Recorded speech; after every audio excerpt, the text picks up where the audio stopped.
Hi, this is Keshav Sridhar from APIT Group India. So in today's interaction, let's discuss about the relevance, the importance of conducting a faculty leadership program or faculty development program. Let me start with a question. So what's the yardstick to measure the success of education imparted in a university, or for that matter any educational institution? But because we are talking about, because I'm addressing the leaders from the university, so which is why let's discuss about university education. So what's the yardstick to measure the success of education imparted in a university to the student? The quality of education imparted to a student, so it is considered good, excellent, best, if at the end of the day student is getting employed. Before even getting employed, the question is, we have to introspect and question, let's say around 1,000 students, let's say we are educating through a university, what percentage of these students that are getting educated, they are employable, right?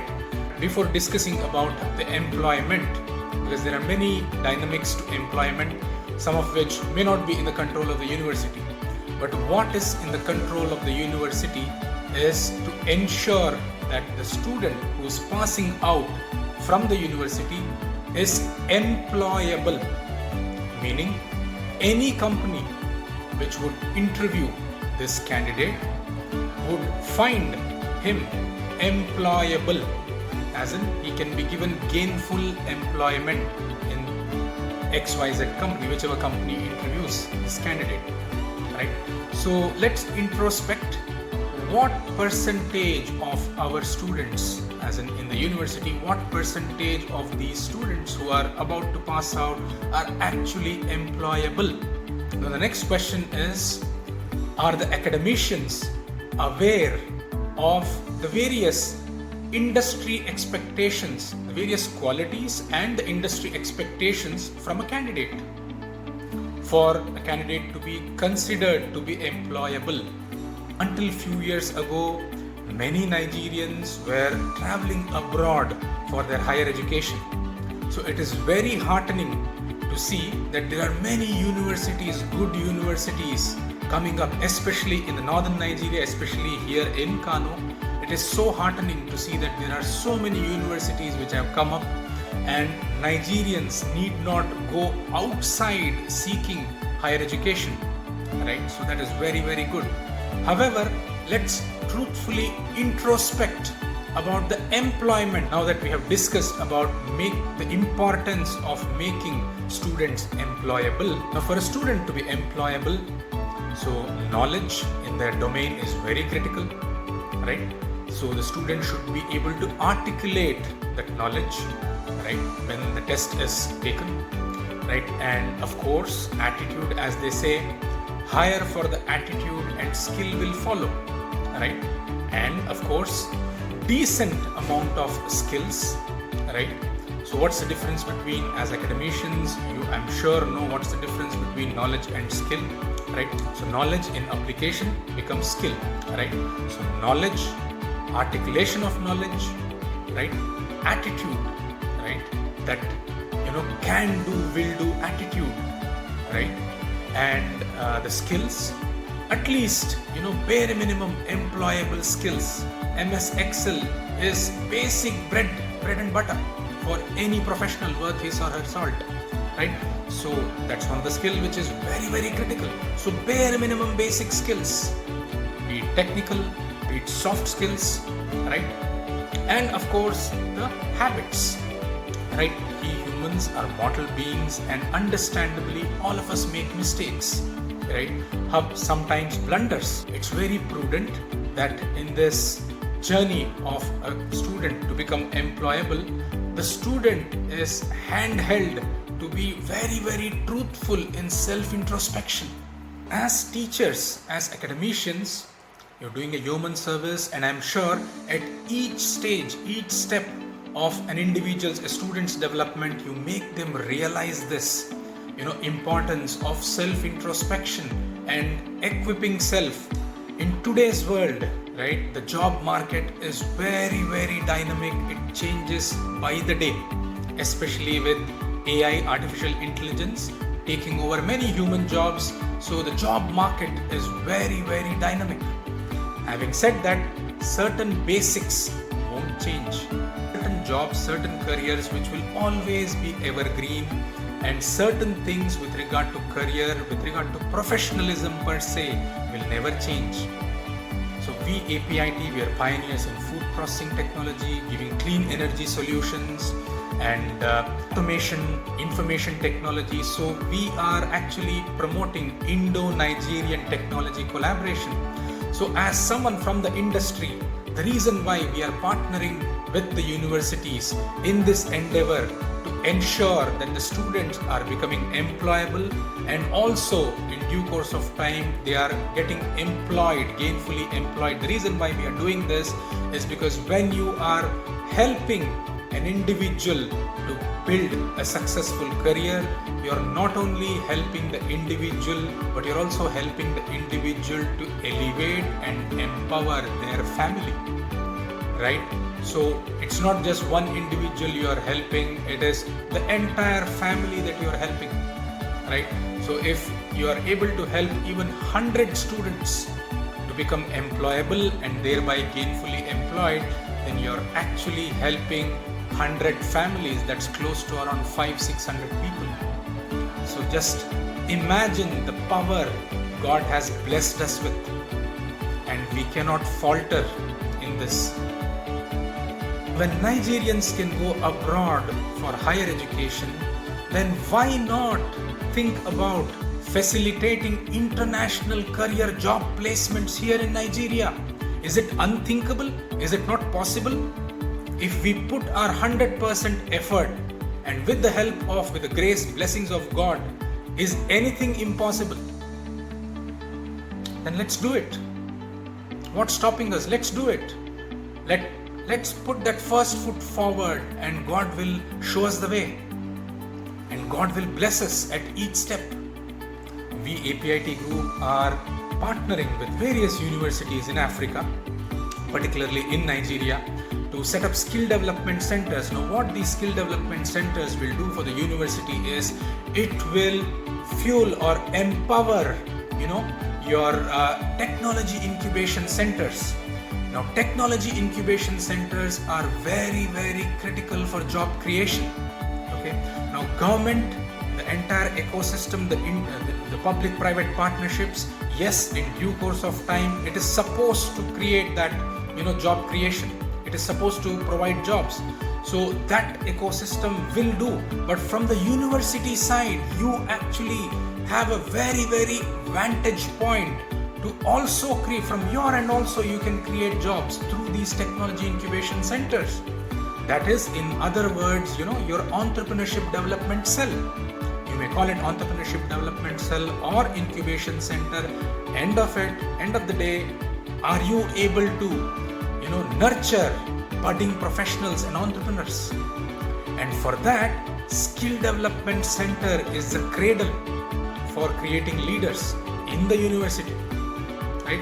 And you can look at history pages, all wonderful leaders, most of the educated wonderful leaders that we have seen in the world, their leadership was given cradle in the university. The university is an excellent platform where an individual learns to voice out his or her mind, irrespective of any platform he or she is made to stand on in the world. They can voice out their mind without any inhibitions, right? So that's the basic bare minimum quality required for one to be a global citizen.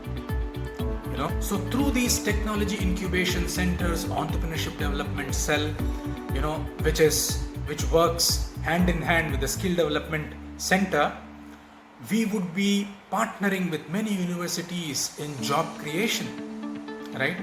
So job creation will definitely happen, but our focus the first couple of years will be firstly to ensure that students are first employable before discussing about employment, because as I said, gainful employment, none of us can promise an individual, because job market is extremely dynamic and many of the factors may not be in our control, are not in our control, not even in the control of the individual, right? So there are so many dynamics with regard to job market. However, the control largely with regard to ensuring the student is becoming employable by the time he or she passes out from the university, that definitely is in our control, as in the academicians' control, the industry people, industry experts like us who are partnering with esteemed universities like you. So that control is with us. We can definitely ensure that students are becoming employable, right? So for us to actually ensure all these things that we have been discussing with regard to skill development center, technology incubation center, your entrepreneurship development cell, job creation, all these things, for it to see the light of the day, for this to come into life, the first thing is our faculty leaders, are the academicians as leaders ready fully, as in to inspire the students, or are you ready to train the students? Are you ready to coach the students? Are we fully equipped first, is the question, right? So which is why the relevance of this faculty leadership summit. Initially we will be starting with maybe a one-day program, and let's do it on a quarterly basis, if possible on a monthly basis, depending on the requirement. But this is very, very critical. I hope you are able to appreciate and understand the importance of this program, right? Because if the faculty, if we are not, you are not ready, right, for taking forward these initiatives, then these initiatives that we are planning, like the skill development center and all those other things like technology incubation center, entrepreneurship development cell, it won't be effective. It will be effective just on the paper.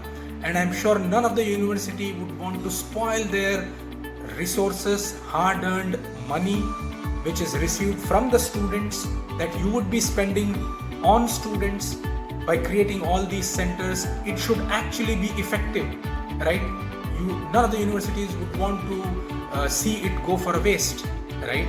So for it to be effective, very, very critical is faculty leadership should be very, very strong in driving this forward. And which is why the outline that's been shared, the faculty development, faculty leadership summit, the outline that's been shared is focusing mainly on career development aspect, right? How do we aspire to inspire the students to become global citizens with international careers? Do you still think it's not possible? Still think, after we discussing in this video for so long, do you still think it's not possible, or it's not worth the try? Definitely worth the try, because the next decade or so is Africa's, especially Nigeria's, provided each one of us are prudent and truthful in giving our best in whatever we are doing. Now, believe me, around 2 to 3 decades ago, similar kind of situation that we see, especially in Nigeria, it was there in India. And things have changed because people wanted change. So now, you have so many universities, until a decade, 2 decades ago, the engineers who were actually considered employable in India was hardly 10-15% of the students, engineering graduates passing out from universities. Hardly 10 or 15% of them were considered to be employable around 1 or 2 decades ago. But now, majority of them are employable because of all these initiatives that's been taken. And we have seen all these things. We have helped many universities in India, Dubai, and various other parts of the world, and which is why we want to ensure that we are reaching out to universities in Nigeria and other parts of Africa with these much needed initiatives and programs. So let's partner together. Let's partner together and let's achieve greater milestones together. And believe me, it's grave injustice done if even one single student from the university is, let's say, dissatisfied after spending all their money and time in the university, by the time they pass out, they are dissatisfied with the career they are, or worse is they don't even have a career in hand, and they have to compromise by taking some odd job. That's a grave injustice we are doing as leaders, people holding responsible positions that God has entrusted. If we are not doing justice to these young, kids, students, by giving them the best that they deserve, then it's a grave injustice that we're doing. So let's not do that, please. It's my humble request. Let's put our best foot forward, and God will definitely show us the light, and we will succeed in the next couple of years for sure. Thank you so much.